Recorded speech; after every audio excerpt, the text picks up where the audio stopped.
नमस्कार दोस्तों, आज की इस वीडियो में हम बात करने वाले हैं फैटी लिवर के बारे में। दोस्तों, फैटी लिवर क्या होता है? दोस्तों, लिवर का मुख्य काम होता है भोजन और अपशिष्ट पदार्थों को प्रोसेस करना। एक स्वस्थ लिवर में फैट बहुत कम या फिर बिल्कुल भी नहीं होता है।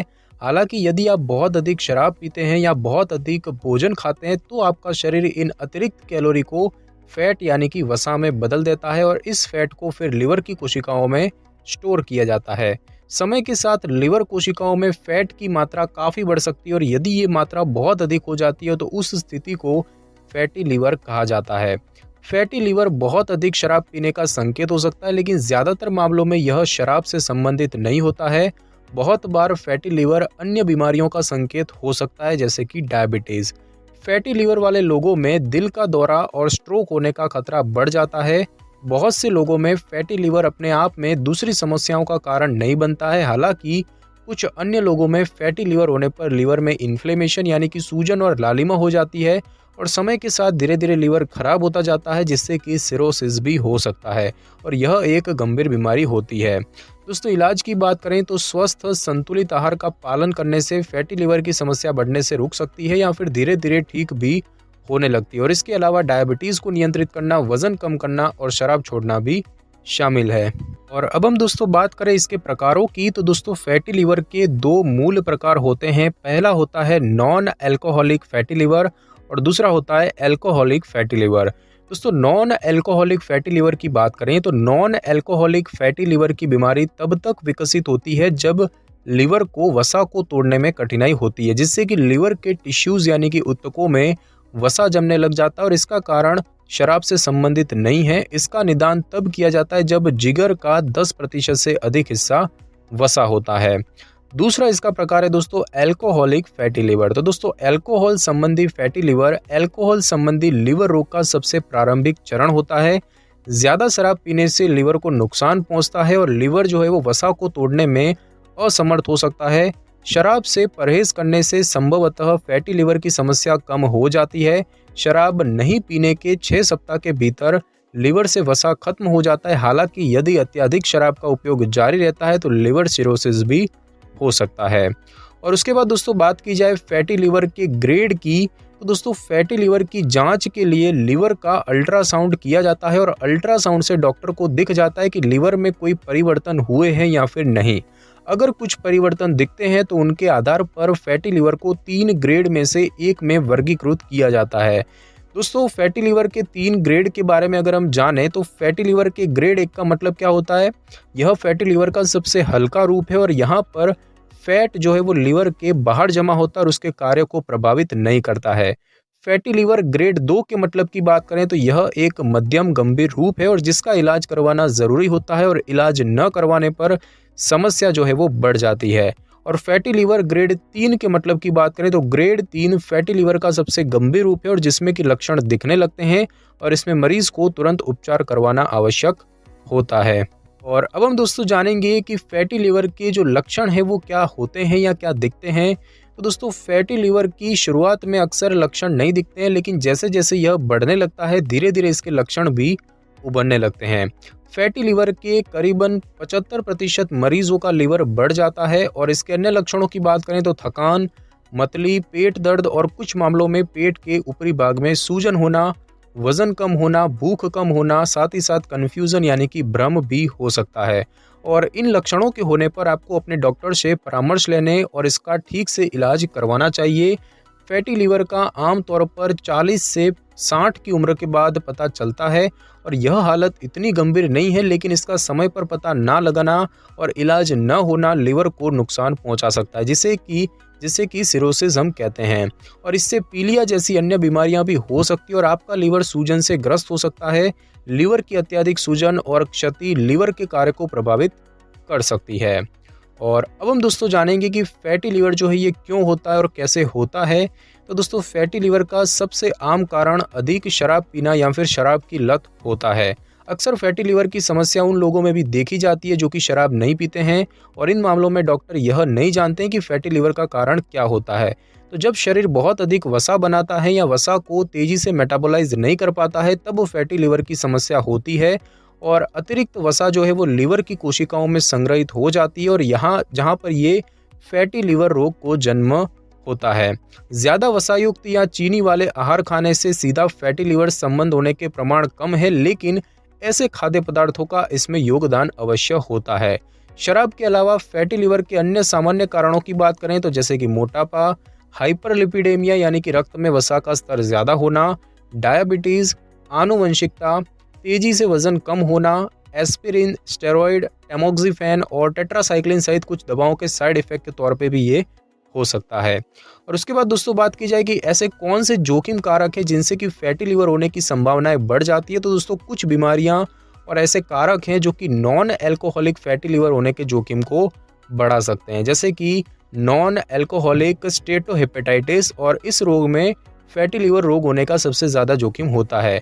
साथ ही साथ हाई कोलेस्ट्रॉल, खून में ट्राइग्लिसराइड का लेवल ज़्यादा होना, मेटाबॉलिक सिंड्रोम यानी कि चयापचय से जुड़ी कई बीमारियां, मोटापा खासकर पेट में, polycystic ovary syndrome, sleep apnoea यानी कि नींद से जुड़ी बीमारी, type 2 diabetes, under active thyroid यानी कि hypothyroidism, under active pituitary gland यानी कि हाइपोपिट्यूटरिज्म, और अधिक उम्र वाले जो लोग होते हैं, ये कुछ ऐसे जोखिम कारक हैं जिनसे कि फैटी लीवर होने की जो संभावना है वो बढ़ जाती है। और अब हम दोस्तों जानेंगे कि फैटी लीवर से बचाव कैसे किया जा सकता है। तो दोस्तों फैटी लीवर के लिए कोई दवा या सर्जिकल उपचार नहीं होता है, लेकिन कुछ कदम नुकसान को रोकने या फिर उलटने में मदद कर सकते हैं। सामान्य तौर पर यदि आपके पास फैटी लीवर है या यदि आपको फैटी लीवर है तो सबसे पहला तो है कि वजन कम करें सुरक्षित रूप से। इसका मतलब है कि आमतौर पर एक सप्ताह में आधे से 1 किलोग्राम से अधिक वजन कम करने की कोशिश न करें। व्यायाम करें और अधिक सक्रिय रहें। सप्ताह के अधिकांश दिनों में कम से कम 30 मिनट के व्यायाम करने का लक्ष्य रखें। ट्राइग्लिसराइड जो है उसे कम करें। स्वस्थ शाकाहारी डाइट, व्यायाम और दवाएं आपके कोलेस्ट्रॉल और आपके ट्राइग्लिसराइड को स्वस्थ स्तर पर रखने में मदद कर सकती है। साथ ही साथ शराब न पिए, और यदि आपको डायबिटीज़ है तो उसे नियंत्रित करें। स्वस्थ और संतुलित आहार खाएं। साथ ही साथ लिवर स्पेशलिस्ट से नियमित जांच करवाएं।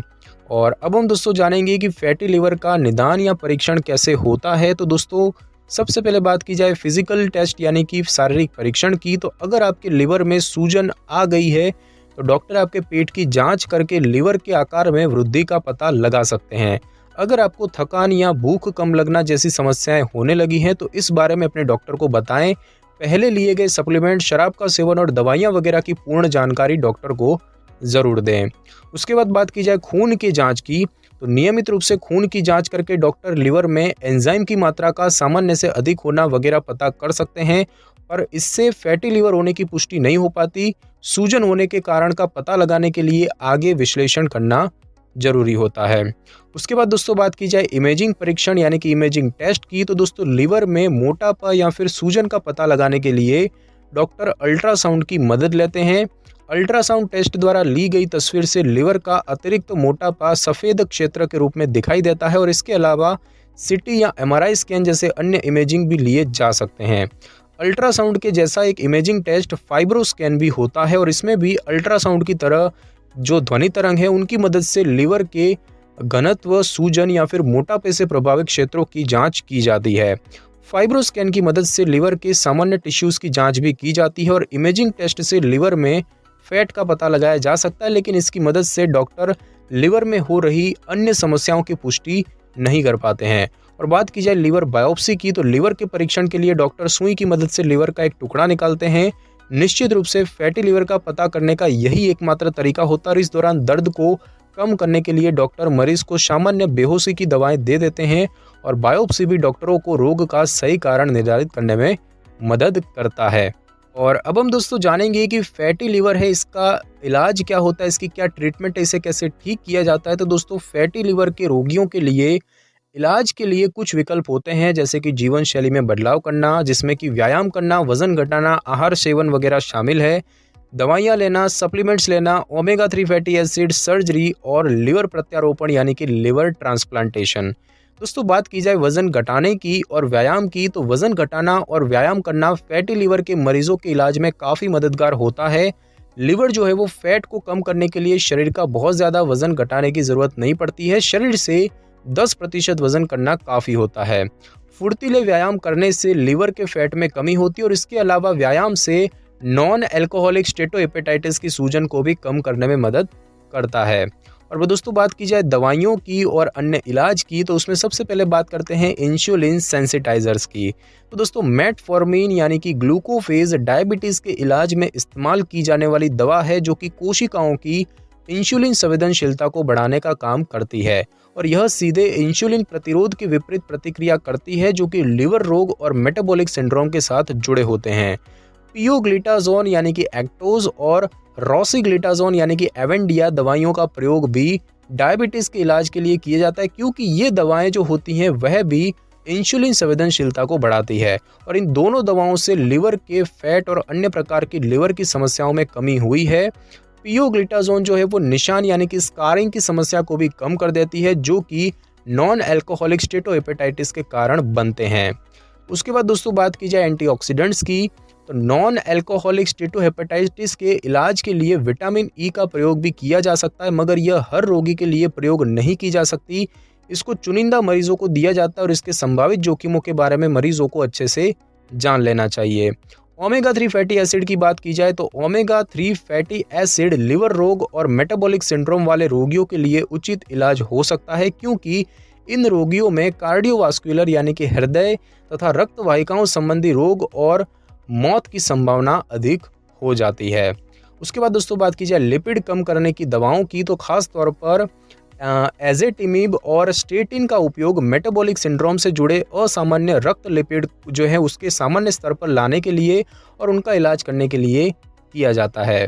उसके बाद दोस्तों बात की जाए सर्जरी की, तो बैरिएट्रिक सर्जरी पेट की सर्जरी होती है जो कि पेट के आसपास का फैट निकालने के लिए की जाती है क्योंकि मोटापा नॉन अल्कोहलिक फैटी लिवर रोग के कारणों में एक महत्वपूर्ण कारक माना जाता है जबकि वजन कम होना नॉन अल्कोहलिक फैटी लिवर रोग में लाभकारी प्रभाव दिखाता है। इसमें कोई आश्चर्य नहीं है कि बैरिएट्रिक सर्जरी को नॉन अल्कोहलिक रोग के लिए एक संभावित इलाज माना जाता है। और उसके बाद दोस्तों बात की जाए लिवर प्रत्यारोपण यानी कि लिवर ट्रांसप्लांटेशन की, तो दोस्तों जब लिवर सिरोसिस रोग ग्रस्त हो जाते हैं और जटिलताएं बढ़ जाती है तो इलाज के लिए एक ही जो है विकल्प बचते हैं, या तो जटिलताओं का इलाज किया जाए जैसे ही वे लिवर में पनपती है या फिर रोगग्रस्त लिवर को प्रत्यारोपित लिवर के साथ बदल दिया जाए। असल में नॉन अल्कोहलिक स्टेटोहेपेटाइटिस जो है वो लिवर प्रत्यारोपण करने का तीसरा सबसे सामान्य कारण बन गया है। केवल अल्कोहलिक लिवर रोग और हेपेटाइटिस सी इससे पहले आते थे लेकिन अब नॉन अल्कोहलिक स्टेटोहेपेटाइटिस भी इसमें शामिल हो गया है। और अब हम दोस्तों जानेंगे कि फैटी लिवर से क्या नुकसान हो सकते हैं और इससे कौन सी और भी बीमारियां हो सकती है। तो दोस्तों बात की जाए लिवर कैंसर की, तो नॉन अल्कोहलिक फैटी लिवर और नॉन अल्कोहलिक स्टेटोहेपेटाइटिस दोनों के लिए सिरोसिस जो है वो मुख्य जटिलताओं में से एक है जो कि लिवर में निशान या फिर स्कारिंग का कारण बनती है। सिरोसिस लिवर में किसी प्रकार की क्षति पहुंचने से होता है जैसे कि नॉन अल्कोहलिक स्टेटोहेपेटाइटिस के कारण सूजन का बढ़ना और उससे लिवर का सिरोसिस हो सकता है और जैसे ही लिवर बढ़ती सूजन को रोकने की कोशिश करता है तो इससे निशान या फिर स्कार बनने लगते हैं। लगातार बढ़ती सूजन के साथ फाइब्रोसिस ज़्यादा से ज़्यादा लिवर के टिश्यूज़ में फैलने लगता है। सिरोसिस की प्रतिक्रिया पर रोकथाम ना की जाए तो और भी कोई समस्याएं हो सकती हैं जैसे कि पेट में पानी बनना जिसे कि हम जलोदर कहते हैं, खाने की नली की जो सूजन है नसें हैं उसमें सूजन आ सकती है और वहाँ से खून भी निकल सकता है, भ्रम, उनिंदापन और बोलते हुए अटकना जो कि हेपेटिक एन्सेफेलोपैथी के कारण होता है, लिवर कैंसर हो सकता है, अंतिम चरण में लिवर फेल हो सकता है और नॉन अल्कोहलिक स्टेटोहेपेटाइटिस से ग्रस्त लोगों में से 20% लोगों को लिवर सिरोसिस की समस्या भी हो जाती है। तो दोस्तों आज की इस वीडियो में बस इतना ही। अगर आपको मेरी ये वीडियो और जानकारी अच्छी लगी हो तो वीडियो को लाइक और शेयर कर दीजिए और कमेंट करना बिल्कुल भी ना भूलें। और अगर आप हमारी चैनल पर नए हैं तो चैनल को कर लें सब्सक्राइब और बेल आइकन के बटन को ज़रूर क्लिक कर लें ताकि मेरी नई वीडियो की नोटिफिकेशन सबसे पहले आपको मिल सके। Thanks for your time.